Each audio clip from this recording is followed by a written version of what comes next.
What is up, people? Welcome to the Green Zone podcast here exclusively on our YouTube channel. Make sure to follow us down below in the description at Green Zone Pod. And this is the birth of something. This is the first episode of the Green Zone Pod. So if you are joining us today, we are officially part of the family, I guess if you want to call it that. First ever episode. And so for now, we're going to be streaming exclusively on YouTube. We'll see down the road if we will get into other platforms, Spotify, iHeartRadio, find ways to get your podcast to you. But for now, we're exclusively on YouTube on our YouTube channel. So thanks for finding us today on a glorious Thursday morning. It's 9:50 here Central Standard Time in Duluth, Minnesota, here in the College of St. Scholastica's media studio, sponsored by. In this video today, they are the ones responsible for this being put out. So today, what this podcast is mostly about, it is a sports podcast. I'm going to be talking everything about sports, covering that over however many segments we get to. But I just want to thank you for being on the ride here, joining us for the first time, joining me for the first time. Like I said, I'm Cameron Green, host of the show, Green Zone Pod, and I want to thank you. So we'll get right into it. So our first today we're going to talk about is Jim Harbaugh, the new head coach now of the Los Angeles Chargers, formerly now, I guess we can say, of the Michigan Wolverines. Jim now is coached in San Francisco, of course, from 2011 to 2014. That led to three NFC title games, a Super Bowl. And, in my opinion, I had to think that Harbaugh is probably, for me growing up 10 years ago, which feels so weird already to say that, but feels 10 years ago, Harbaugh was probably one of the most polarizing, not beyond players or beyond coaches, mix them together, just figures in pro football. But he was also like one of the most dominant and most successful coaches of that era. Like I think of, the Belichicks of the world, of course, the Carrolls, Pete Carroll. I mean, at the time, you're still looking at Mike McCarthy when he was with the Packers. Um, to me, those guys ring a ton of bells, and I guess too, both Harbaugh with John Harbaugh too, in that same time being one of the most dominant coaches of the NFL. But Jim was right there. I mean, Jim in 4 years goes 44-19 with one tie. You got three NFC championship berths in 4 years. One of them goes to the Super Bowl. And they lost to the Ravens team that damn near won the whole thing after the outburst when stadium lights ran out, electricity. We all know about that. But you want to take a look at what Jim Harbaugh has done there for the 49ers. And yeah, they had the falling out. It was kind of an ugly ending um, in San Francisco. But look at now Michigan. He was there from 2015. So I guess we can officially say 2023, 2024, whatever you want to consider the national championship. But now Jim is on a route to try and, I guess, save the LA Chargers. I mean, he becomes the 19th coach in team's history. I want to say it's probably the third in LA Charger history. Thinking all the way back to San Diego, RIP, San Diego Chargers. But I mean, looking at what Harbaugh brings to the table, I have it right here. He finished Michigan tenure with 6 seasons of 10 plus wins. Usually that's the threshold everyone likes to look at for the difference when it comes to wins. And of course, capped it off national championship and all the other things that you look at with Harbaugh, at least at Michigan, are gone. What I mean by that, saying the block punt against Michigan State, not being able to beat Urban Meyer, not being able to beat Ryan Day. Winning cures everything. Absolutely, it does. And with Harbaugh, it's no different. He's going to be, you can look at the Michigan thing, how it ends when it cultivates for the national championship. And you can look there and say, well, why wouldn't he come back? Why wouldn't he come back? It's the beginning of a new era, especially now in college football. The transfer portal has pretty much made college football free agency. Say what you want.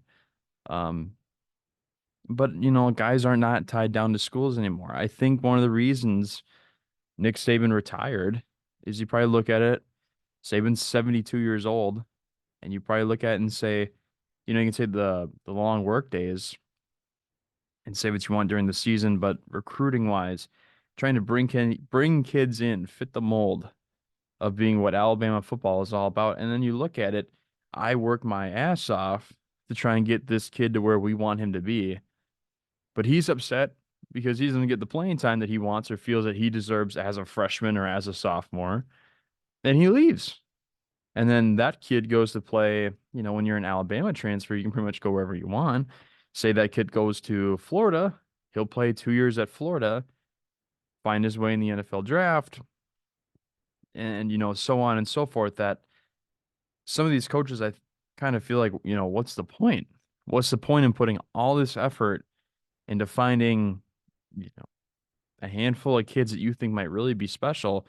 But if they're not willing to sit for a little bit of time, they want to play right away. And I don't blame these kids coming out of high school.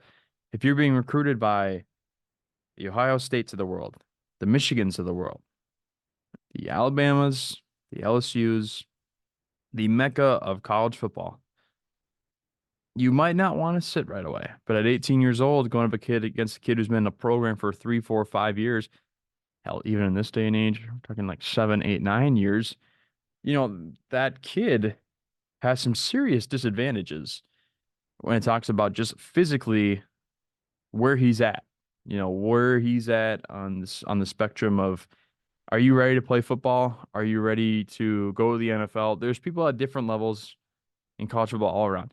Plenty of college football players will never play football again after their college career. Most. I don't even think that's a hot take to say that most will not play beyond college football. And then you look at it in the sense too of, like Harbaugh, once you win the national championship, what's next? I mean, when Pete Carroll left USC in '08 or 2007, yes, you're fresh off national championships and a dominant run, but where Harbaugh and Carroll kind of hold some similarities is, is Michigan going to get sanctioned for the whole sign stealing, video recording practice? Is Michigan going to get in trouble for that? And that's really the big takeaway from the whole thing, is that if Michigan is going to get in trouble, and I'm sure they always say, "Oh, we don't know about this, we don't know about it."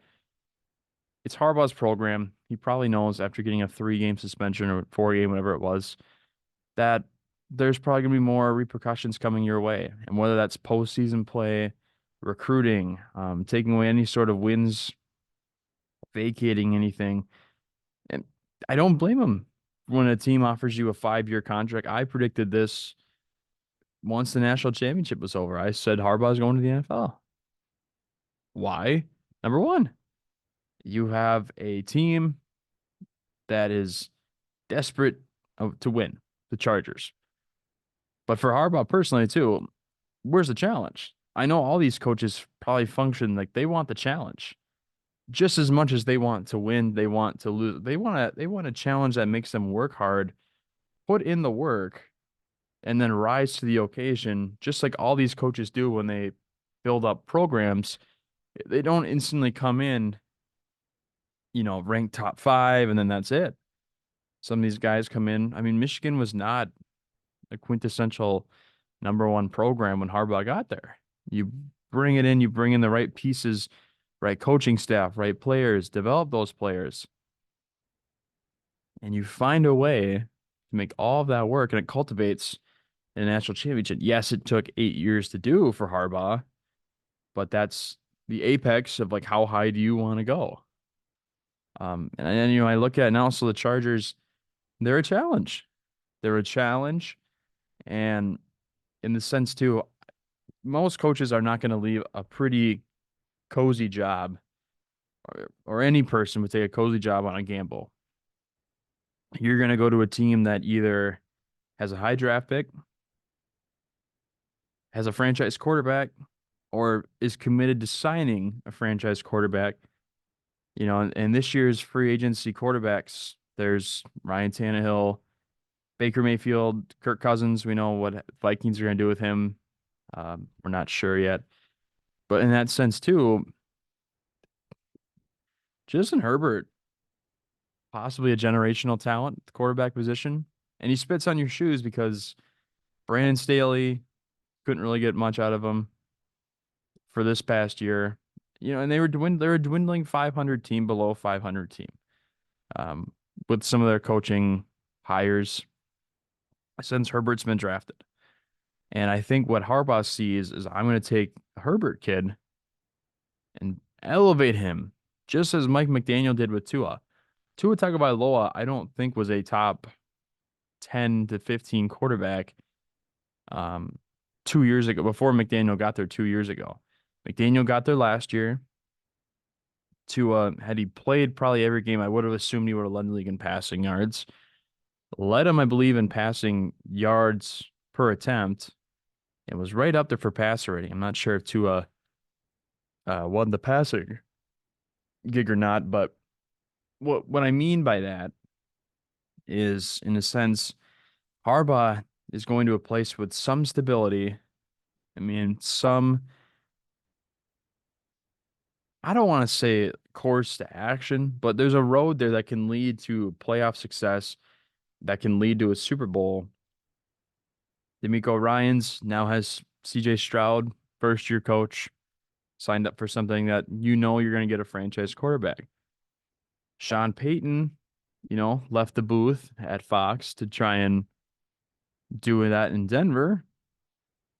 I don't really think it's going to, obviously it's not working out with Russell Wilson.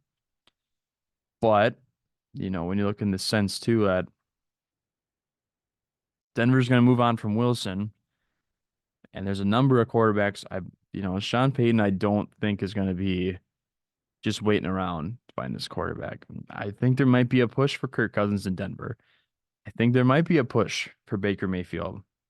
If Sean's going to want to get his guy, and he will, um, I don't think that is anything out of the question. But like, are we going to now look at Herbert? We all think he's probably a top 5 player, talent wise. I mean, talent wise, you can say he's up there with Rodgers. When Rodgers was at his peak, you can say right now he's maybe up there with Mahomes, Burrow, Josh Allen, guys that have the natural ability to play quarterback. And we look at where Herbert sits. Burrow's been to a Super Bowl. Mahomes has 2 Super Bowl rings. And who knows how this week and the rest of the season goes. Could have 3 Super Bowls by the end of this year.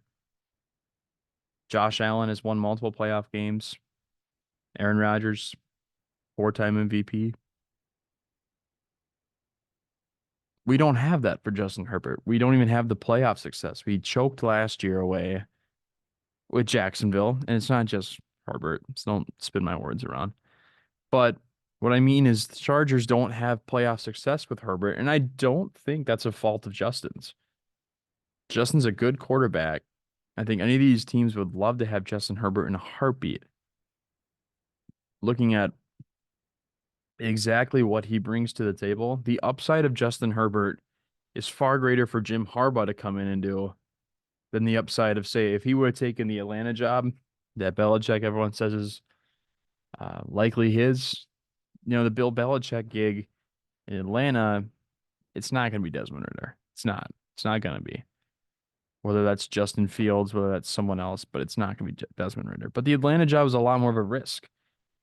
And that might be more of a gig that Belichick is suited for. Because I think, with the 6 Super Bowl rings, they speak for themselves. Teams are going to be willing to be more patient with Bill Belichick because of that. I mean, Bill Belichick is probably the greatest coach in the history of the National Football League. Resume wise, there's no one really that rivals it. It really isn't. So I think, Harbaugh, I'm glad he's getting back into the NFL. I'm not a Harbaugh hater. I know people who are a Harbaugh hater. They don't love him. They don't love what he does. The antics. I get it. I really do. But I think for the betterment of the AFC West now, we don't know how long or longer or how much longer Andy Reid's going to be in KC for, which could drastically change that franchise. We don't know, what Denver's going to do with Sean Payton. We now have Jim Harbaugh and Antonio Pierce with the Raiders. We have no idea what the Raiders are going to even look like next year. They don't have, Jimmy Garoppolo, they are tied in for a long time. But the feeling is that they're not going to keep around Garoppolo.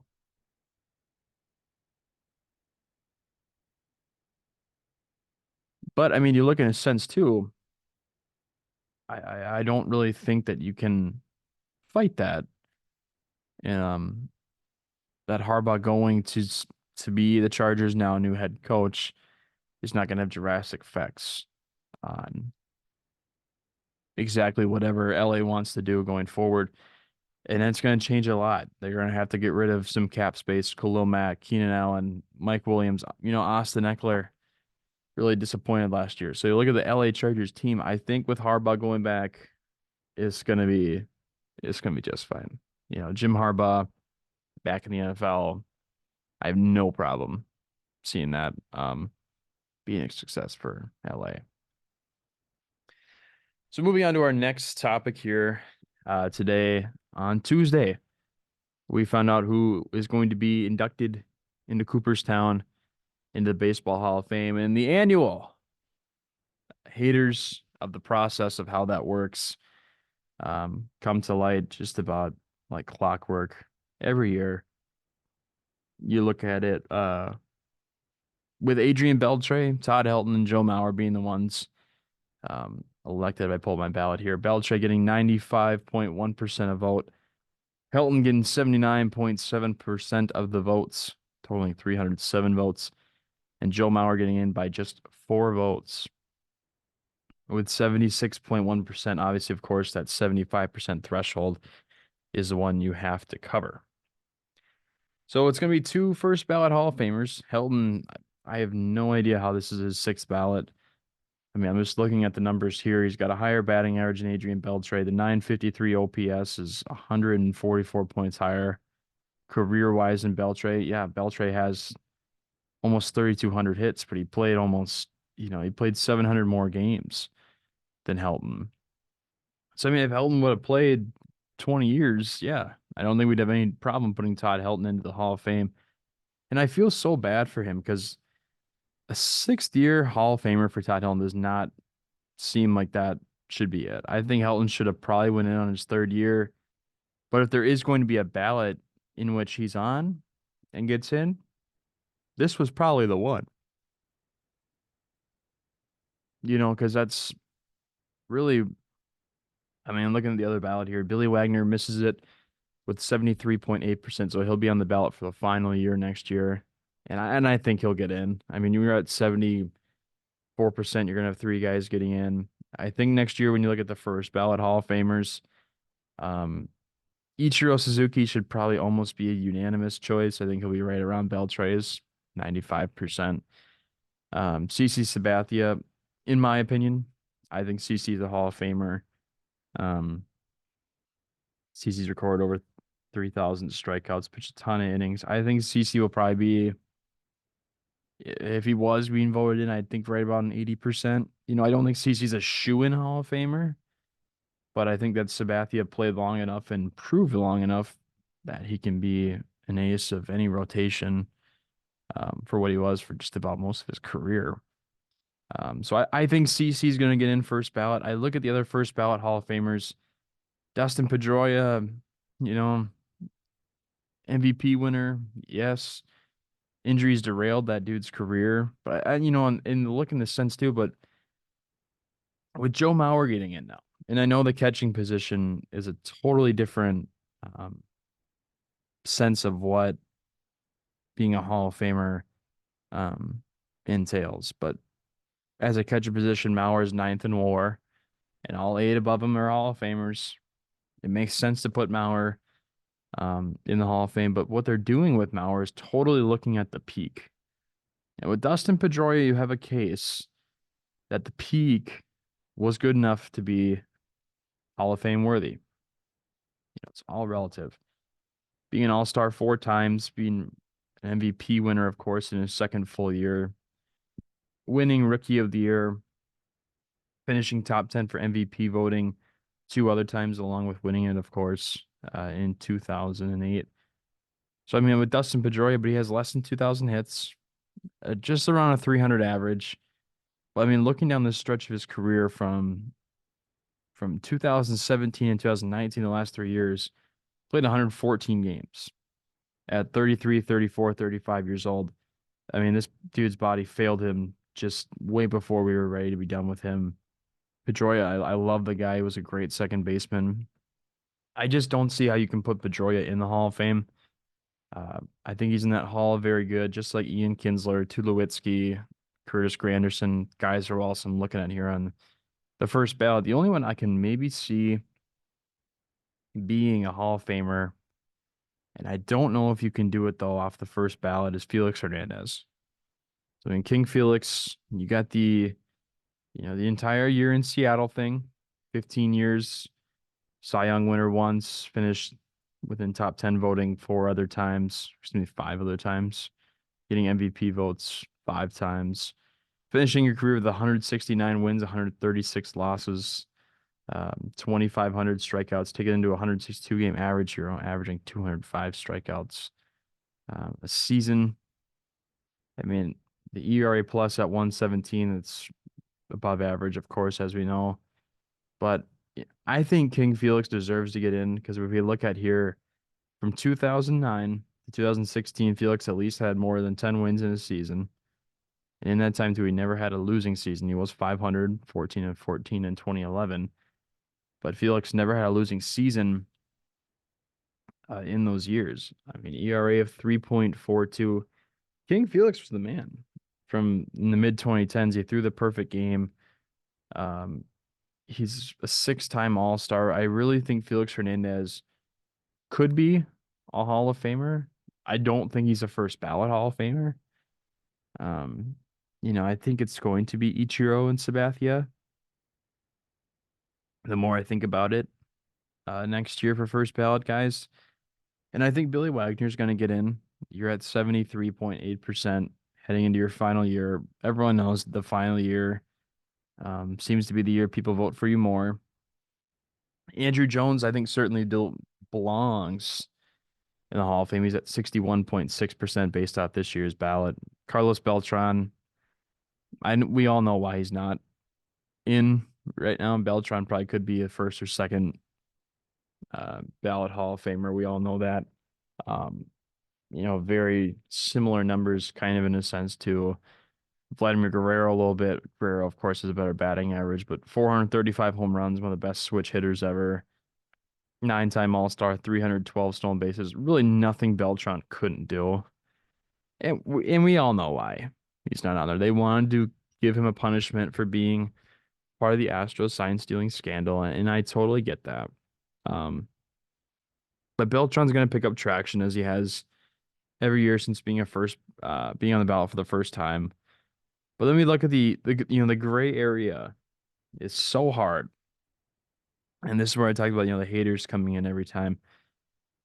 A-Rod technically is fourth on the ballot voting.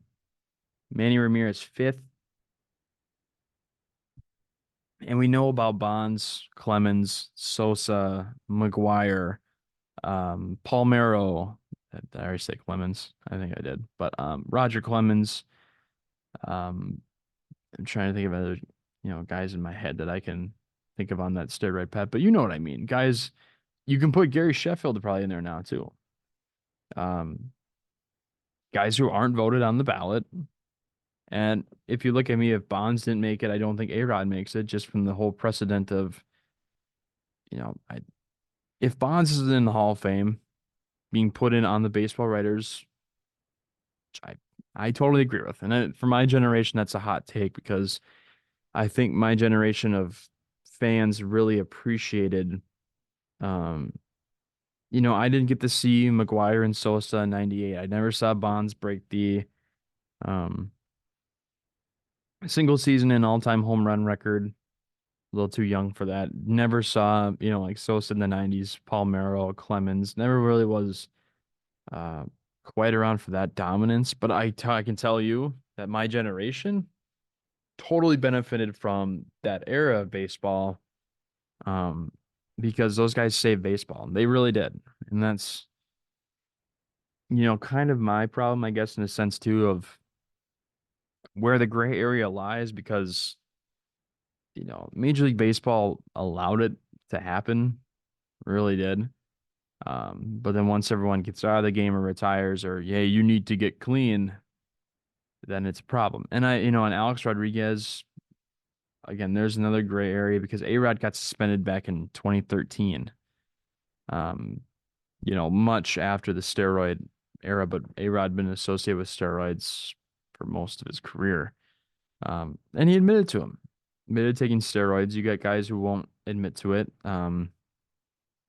Barry Bonds, Roger Clemens, those guys. Even Mark McGwire says back in that Bob Costas interview in the 2000s that uh, he believed that he could hit that many home runs, but the steroids were able to keep him healthy, and that's what it does. I mean, um for what they're entailed to do during a baseball season, looking at it, yeah, it's set up to make you last 162 games. You want to be able to play night in, night out, night in, night out. Because if you want to hit, maybe look at 61 being the number, um, you got to play in just about every game. You cannot um really take many days off. I want to see how many games Jaron Judge played here. Um, during the year he hit 61 or 62, excuse me. He played 157 games. So you got 5 games throughout the entire season that you can sit out, miss. And I think Judge, one of those games or some of those games that he missed, um, was based off of, or like once he broke the record, then you can take your break, take your rest. Um, and that's what, I mean, he did. So you're looking at that though, you got to be able to stay out there for 155, 160 games out of 162. And I don't care what Anthony Rendon says, these games need to be played. 162 is the right number. I think you're messing with history at that point once you take that off. But I mean, the gray area though is that Bonds, Clemens, McGwire, Sosa, those guys, ugh, uh, can't be left off the ballot, and I totally get it. They probably do belong in the Hall of Fame. If you're telling the story of baseball, you want the greatest players in it. And I think Pete Rose should probably be in first if you're going to put any of those steroid guys in. Um, but at the same time, there needs to be something like I'd rather have these guys get in by committee than be put on the Baseball Writers Hall of Fame just because it's a privilege to be in the Hall of Fame. It really is. And I don't really necessarily believe that being associated with any sort of gambling, um, throwing games, um, steroids, you look at that now, I don't really think that they have any part in baseball. I just don't think that's a part of the game that you want. And then taking that into context with where you think, Bonds, McGwire, the steroid guys fit in, I think it's that. I don't think they have a part in the Baseball Writers Hall of Fame. If they want to be elected in a committee, there's going to be a committee someday called the Steroid Era Committee. I can guarantee you that right now on January 25th of 2024. There's going to be a Steroid Era Committee that votes on this stuff, and those guys will probably have their day in the Hall of Fame.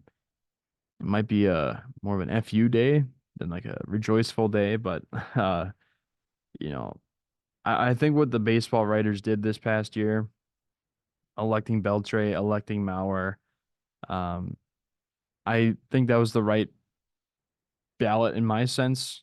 Like I said, I would have put Beltran and Billy Wagner in there as well, but I can totally see baseball writers looking at Mauer and looking at the 6-year peak when he's a catcher, or really for the first 10 seasons of his career.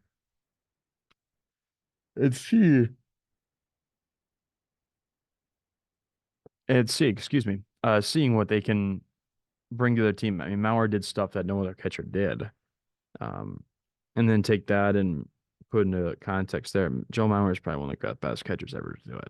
And if he would not have had to go to first base for the last 4 or 5 years of his career, we would totally look at him in a whole different perspective, or at least not say first ballot Hall of Famer and go, oh my God, back off. Ooh, we're jumping to conclusions. Joe Mauer would be a first ballot Hall of Famer. Had he stayed behind the plate his entire career. And I appreciate the Hall looks at that, um, and sees that Joe is a deserving Hall of Famer, as is Todd Helton and as is Adrian Beltre. I'm very happy with those results. So coming away here, we got to talk about football. We're coming back to the football. Uh, we got conference championships this week. We got Super Bowl bids on the line coming our way. Um, Lions, 49ers, of course, Chiefs, Rams, or Chiefs, Ravens, excuse me. Um, I'm gonna be giving my picks. I'll be giving my predictions, my scores, um, and what I would like to see, what I'd like to happen. The Lions walking in here, Jared Goff can officially solidify himself if he gets a win this week as one of the more efficient quarterbacks of the 2020s. I don't think how you can. I don't see you cannot. Man's been to if he, this is all saying he wins this one. We'll say he's gone to two Super Bowls. We don't know how that will turn out, of course, but we can officially say now he's led his team, Rams and the Lions, to two NFC Championship games. This one I think more impressive than the other. Uh, the Rams. I mean, Todd Gurley was unstoppable in those Ram teams. I think Goff is doing more uh, now than he was with those Ram teams back uh, in just a few years ago. But looking at, I think Goff can solidify himself as a franchise quarterback, which he is. He's a first overall pick. A team people want to build their franchise around. I have no problem saying that whatsoever. But, I want this so bad for the city of Detroit. I am not a Detroit Lions fan. Being from Minnesota, I've watched a lot of Detroit Lions football twice a year at least. We watch them all on Thanksgiving, and we know exactly what they've been through in a sense. I watched Calvin Johnson, just one of the most electrifying players I've ever seen play. Probably one of the greatest athletes I've been able to see live too. One of the few greatest athletes I've ever been able to see live.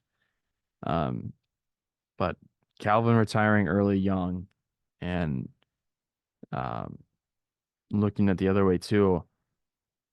We all know about Barry Sanders and the curse of the Lions in the sense of the curse of Bobby Lane now winning for 50 years, going 0-16. You look at other players that had so much promise and didn't pan out. Like to my mind comes what comes to my mind is like Javid Best was a big one. Uh, Ton of potential, super quick running back. It just didn't work out for him. I think he had a ton of concussions. You look at all the quarterbacks that have come through, the Joey Harringtons of the world. Um, and I think Lions fans probably would have thought that with Stafford it would have happened. And it's ironic that Stafford's first year gone results in him going to the Super Bowl. But and then you look on the other side of the field of the 49ers, and Purdy can officially shut up all the haters this week. I mean, really, that's it. Brock Purdy probably has more pressure than any one of these quarterbacks to not only win the Vince Lombardi trophy, but to win a game that puts his team in the Super Bowl. But he's got to win the big one, though, or otherwise he's just another Jimmy Garoppolo. I mean, he's got to kind of put it away um, to get out of there with it. You look at that squad that they have, McCaffrey. We don't know if Deebo Samuel's playing or not, but Brandon Ayuk, George Kittle, you got Trent Williams in the line. Kyle Juszczyk is probably the best fullback in football. Go to the other side. On your edge is Chase Young, Joey Bosa. You got Fred Warner. Um, this team is loaded. This team is absolutely loaded. And it's the team that I actually want to see winning this game, going to the Super Bowl. Um, I think it's a great story for the Lions fans to be able to make it this far. I don't think you can put anything on them for anything. But this is, I think, the 49ers' time to go to the Super Bowl once again. So I'm going to take 49ers this one. I'm going to say it's going to be a final score. I think it's going to be 23-17. I'll go 49ers by 6 over the Lions. And looking at Chiefs Ravens, the Chiefs coming out of Buffalo, probably in some ways shell shocked a little bit. Looking at what that squad is going through now. If Buffalo was going to have a year to challenge KC, this would have been the year. Mahomes is, if you want to call it from Mahomes' perspective, it's a down year. It's a down year for Patrick Mahomes. It's a down year for Travis Kelce. They don't have a reliable receiver outside of Rashee Rice. Isaac Pacheco's fine, but besides Pacheco, they don't have a true running game. Um, the defense is middle of the pack, but you look at it in a sense, Buffalo, I think I I thought would have won the game. I really do. I think Buffalo was a better team coming away out of that game. I still do. It all comes down to field goals, and I know when people say that they hate seeing the little kickers who don't even play football go out in the field. It's a part of the game. Just as the long snapper is a part of the game, the holder is a part of the game. They all go together. They're all football players. Um, but I look at it now, who they're taking on. Baltimore Ravens, led by the probable MVP, Lamar Jackson. Um, I think this is Lamar's time. It's going to be a rematch of Super Bowl 10 years ago. Um, I think Lamar and them they've whooped everybody they've pretty much played, beaten solid teams. I would not be surprised if I saw a double-digit victory for the Ravens this week. Um, I'm gonna take a 27-13 game. I really am gonna say that. 27-13, they win by 2 touchdowns. Or if it is close, I still think it's gonna be about, 24, maybe even like a 24-17. I still think they win by a touchdown. I don't think it's gonna be a relatively close game. Um, I think Baltimore is gonna make it there. We'll see after this week when I do next week's episode for the Green Zone pod here. How I actually did here on my picks. But I mean Lions 49ers, I think it's gonna be a 49ers Ravens Super Bowl. Um, and I hate to say it, but I think this is the two best teams in football. This is the two best game you want to see. Last year's Chiefs Eagles Super Bowl was perfect. I think the two best teams in football, neck and neck game. Better team probably came out on top in the long run. And I think it's going to be the same thing this way. I think 49ers and Ravens are the two best teams in football, and I want to see them go head to head for the whole thing. I really do. Yeah. So we got one more segment today. We're going to do in this pod. First episode. Remember, just getting off the board here. I want to look at Jordan Love for a second and what Green Bay is doing with Jordan Love. Uh, is this the new quote unquote like mold for the NFL? Jordan Love sat for 2 years behind Aaron Rodgers. Or I guess even 3 years. Yeah, more like 3 years. His first year starting was third in the NFL in passing touchdowns, won a playoff game.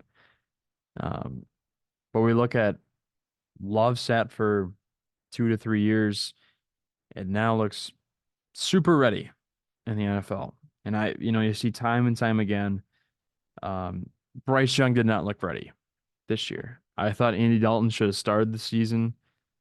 Um, but ownership, I get it. You're investing a lot, to get that pick alone, giving up this year's first overall pick, giving up DJ Moore, giving up other, assets you could use. You want to see the return of your value. And there's been plenty of first year quarterbacks that look like, hey, this looks pretty good. But Mac Jones looked like he was the best quarterback coming out of that draft too before Trevor Lawrence and um, really kind of stepped into his own there. But it looked like right away you're like, hey, it might be Mac Jones, best quarterback in that draft, which aged just like milk. Um, but I want to look at Love and seeing that teams are going to draft quarterbacks this year. We don't know what Chicago is going to do. We can assume the Commanders are going to take a quarterback. We can assume the Patriots take a quarterback. Um, and you look at dudes like Dalton. I'm looking at Josh Dobbs. I'm looking at Ryan Tannehill, like the bridge quarterbacks. Can they find their way onto a team and have the rookie sit? I'm totally for um, the rookie sitting. I don't necessarily believe that a rookie quarterback coming out of, sometimes 2 years of college football. Anthony Richardson played 2 years at Florida. They don't have that ton of experience sitting there um, and throwing him onto the fire. Richardson, of course, looked pretty promising to start the career. Stroud is the early favorite to win the Rookie of the Year. Um, and you look at other dudes doing the same. Will Levis looks promising, and Bryce Young just didn't this year. I don't think it's a stretch to say that Bryce Young just didn't look good. But at the same point, like I'm looking at it too, the Panthers aren't set up to win right now. There's a reason why they were drafting high and then traded up to get there. Yeah, you look at this year's team. You're 2-14 or whatever they ended up finishing, 2-15. You're not built to win right now. But now, looking at year two, you got to throw in Bryce Young. Because, now before if it was, oh, we're going to sit the rookie quarterback for a year and rub our hands together and wait for what's going to happen. Now you're really stuck. Bryce is going to have to be the dude this year.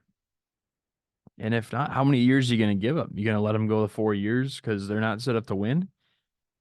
And after 4 years, you're going to look at them and go and say, hey, we only won 5, 6, 7 games. Yeah, Bryce, we're going to have to let you go. And then you bring in the next quarterback and do the same thing. I do think there are talents out there. Trevor Lawrence's of the world, the Peyton Mannings, the Andrew Lucks that can instantly turn around a franchise from day one. Throw CJ Stroud in that hat now. Ben Roethlisberger. There's been a number of quarterbacks that have been able to get it from the get-go, take their teams much farther than they probably ever dreamed of as a rookie. But on the flip side, I think it's just as much the other side. There's a ton of guys who just aren't ready for it. And I'm looking at Jordan Love though. This kid is ready to play football. He's ready after learning, seeing his time with Rodgers, and I have no doubt in my mind um, that Jordan Love's going to be a franchise quarterback going down. He's going to dominate the NFC North. Yeah, the NFC North, if Goff re-signs with the or the Lions, Justin Fields or Caleb Williams in Chicago, Love, who knows what the Vikings are going to do at the quarterback position, but the NFC North is going to revive itself here, and I think in about 2 to 3 years. Because right now, it's usually that division one pulls away from the rest, and that's just about it, or one or two. But I think it's going to be a very competitive field going forward. And I think this Jordan Love-esque route might be one that teams look at and consider. I think you have to sit there and consider what's going to be the future if you're going to bring in a quarterback that has 2 to 3 years experience in an NFL facility, NFL coaches sitting behind a great quarterback.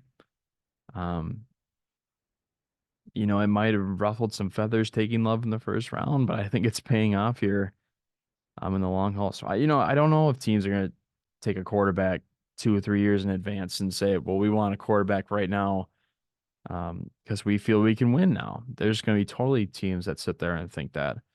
But I think when you look at what the upside is for Jordan Love, I totally think that comes from a place where he has sat for behind Rodgers for years. And not every quarterback has that, um, they don't always have that opportunity to sit behind a legendary quarterback. I mean, Aaron Rodgers is one of a kind.